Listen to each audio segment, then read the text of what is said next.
Tumeamka vizuri, tumeamka na afya njema, tunapaswa kushukuru kwa Mungu wetu daima. Tumeamka vizuri, tumeamka na afya njema, tunapaswa kushukuru kwa Mungu wetu daima. Tumeamka wagonjwa, tumeamka na changamoto, tunapaswa kushukuru kwa Mungu wetu daima.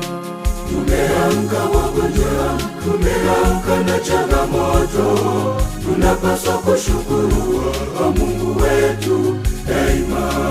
Utukufu na ukuu una yeye Mungu daima, anayetupenda daima, yeye Mungu daima, anayetulinda siku zote, yeye Mungu daima. utukufu na ukuu Una yeye Mungu daima, anayetupenda